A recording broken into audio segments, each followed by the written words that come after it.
Halo teman-teman semua, selamat malam. Semoga kalian dalam keadaan sehat-sehat semuanya. Jadi pada kesempatan malam kali ini, gue akan bincang-bincang sama Pandu, teman kelas gue. Meskipun teman kelas gue bisa dibilang Pandu ini senior gue. Kenapa bisa dibilang senior? Yang pertama, dari segi umur, Pandu ini lebih tua. Dan yang kedua, Pandu ini udah pernah kuliah sebelumnya. Ini bisa dibilang podcast ya, podcast tugas. Jadi gue akan sharing-sharing tentang sastra tentunya, karena kita berdua ini satu kelas dan satu program studi tentunya, yaitu sastra Indonesia.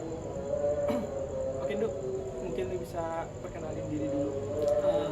Nama gue Iza Pandu Prasetyo. Gue pernah kuliah di Universitas Bung Karno sama Universitas Jayabaya. Sekarang gue lagi kuliah di Universitas Pamulang, jurusan sastra. Gue hobinya nulis fiksi eksperimental, sama mungkin gue kalau baca itu lebih ke bacaan-bacaan yang gak ada pesan moralnya.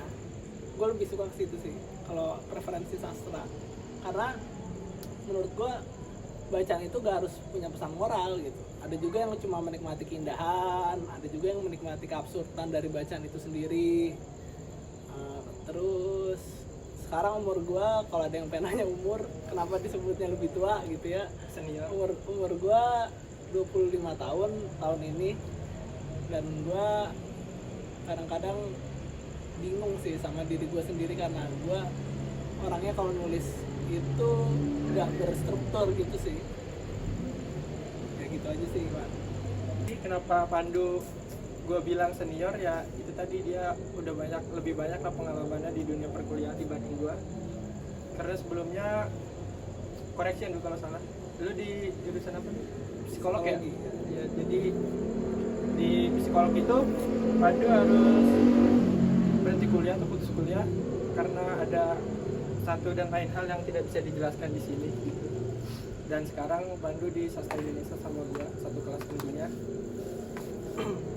Gua pengen nanya-nanya di seputar sastra tentunya. Boleh. Pertanyaan pertama, pasti lu kan punya minat ya ke sastra dengan lu memilihnya atau lu masuknya ke jurusan sastra Indonesia ini. Alasan utama itu apa nih? Gimana ya, kalau alasan gue masuk sastra gitu ya, gue sebenarnya kalau kenapa pengen masuk sastra, karena pertama gue orangnya suka nge-explore teks gitu. Jadi kalau misalnya teks itu kan hari ini dianggapnya sebuah bacaan yang bermakna ya. Iya. Kalau gue tuh suka mencoba-coba gitu. Bisa gak sih teks itu gak punya makna gitu? Nah, gue di situ minatnya sama sastra sebenarnya, di perbatasan antara teks dan makna.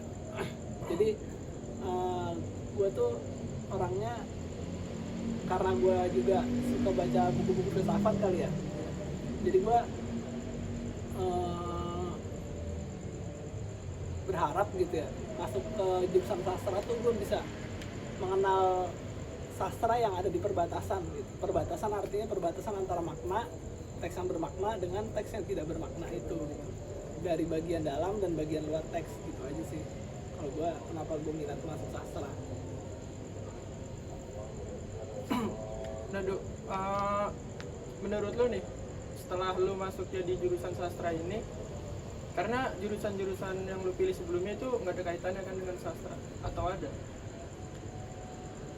Menurut gue sih kalau soal kaitan, ilmu itu saling berhubungan gitu ya. Iya. Dalam artian dalam sastra ada psikologi, dalam kayak misalnya psikologi karakter, terus kita bisa masukin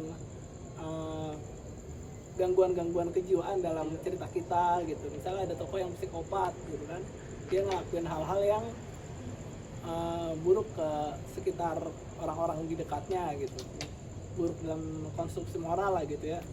Nah, kan berarti kan ada hubungan antara sastra dengan psikologi gitu kan. Kayak sastra dengan kajian sosiologi, Iya. psikologi. Makanya ada psikolinguistik. Iya, benar. Terus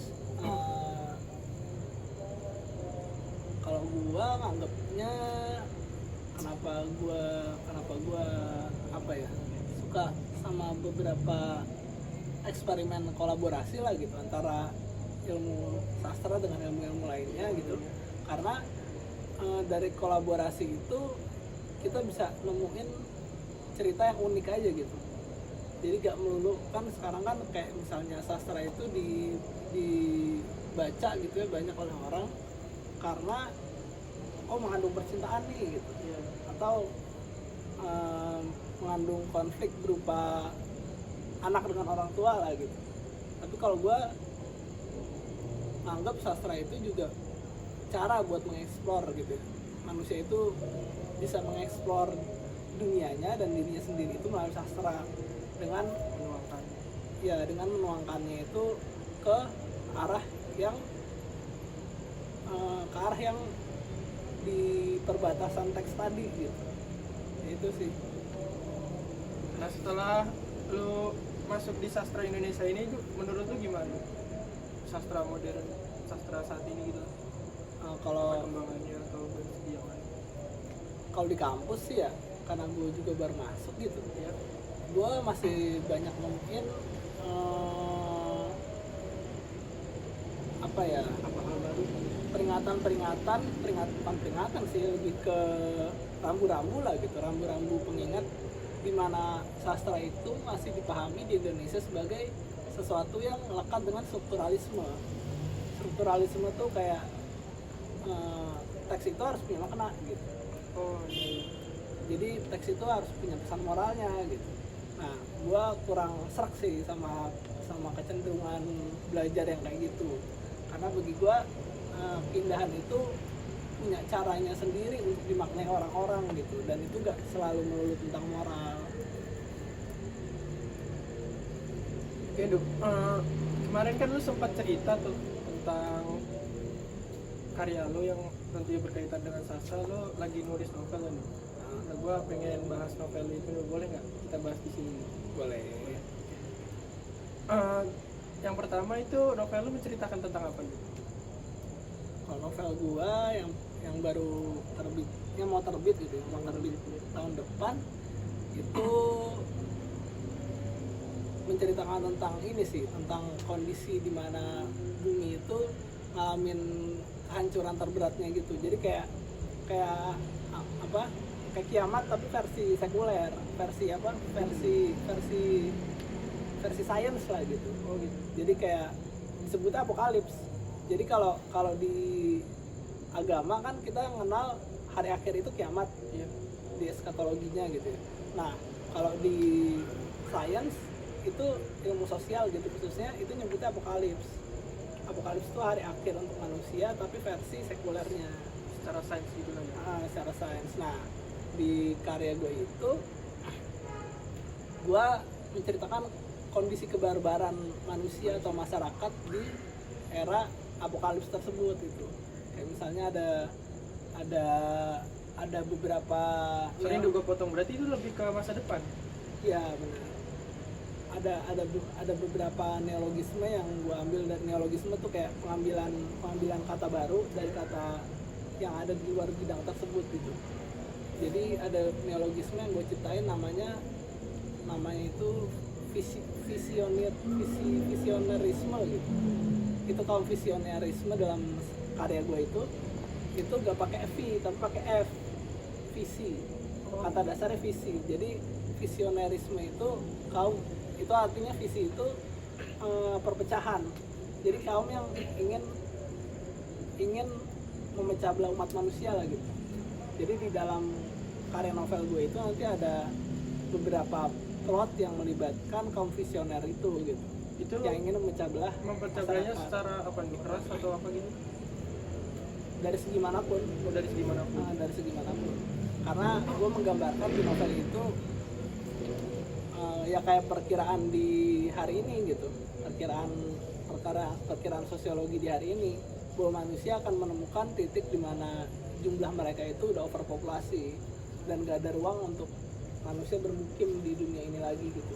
Jadi karena manusianya udah kebanyakan dan bingung mau bermukim di mana lagi gitu ya, sampai akhirnya itu pemakaman itu gak lagi dikubur gitu. Jadi kayak manusia mati gak dikubur, tapi dibakar atau dibuang ke laut, dibuang ke jurang gitu. Jadi kalau dikubur kan dia makan tempat buat orang hidup manusia. Nah kalau dibuang ke laut, ke jurang itu kan enggak tuh membusuk dia nanti sama tanah. Gitu sih kalau gambaran singkat dari novel gua. Jadi novel itu ada latar belakang pengarang kan? Pengarangnya kan lu sendiri dong. Jadi latar belakang kayak misalkan psikologis lu atau biografi lu gitu ada nggak di situ? Enggak sih, kalau gua lebih suka pseudonym sih. Jadi kayak gua pakai nama palsu sih, nama pena lah gitu. Berarti benar-benar nggak berkaitan sama lu. Jadi gak berkaitan. Nah nantinya itu Dok bakalan terbit dalam bentuk buku saja atau dalam bentuk digital juga?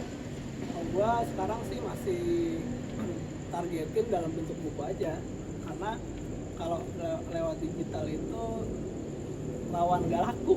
Jadi kayak misalnya kita ngasih PDF nih, Iya. PDF-nya langsung kesebar nanti. Terlalu apa ya istilahnya tuh, resikonya terlalu tinggi untuk tersebar ya. Tapi kan itu gimana ya, harus mengikuti teknologi, perkembangan zaman lah. Gimana cara lu menyikapi itu? Kalau gue sih menyikapi teknologi yang sekarang masih belum aman sih. Kalau soal penyebaran lewat PDF tuh rawan tersebar gratis gitu. Dan gue juga nulis buku gitu ya, itu bukan untuk semua orang sih. Gue lebih suka nulis buku buat beberapa kalangan aja. Jadi ada target pasar. Nantinya tuh lo punya pasar sendiri gitu ya Dok? Ya kalau gue lebih bayangin kayak gitu sih kalau soal penulisan gue. Kira-kira itu bakal kelar kapan? Yang Itu lo targetkan? Sekarang sih baru 40%-an lah palingan.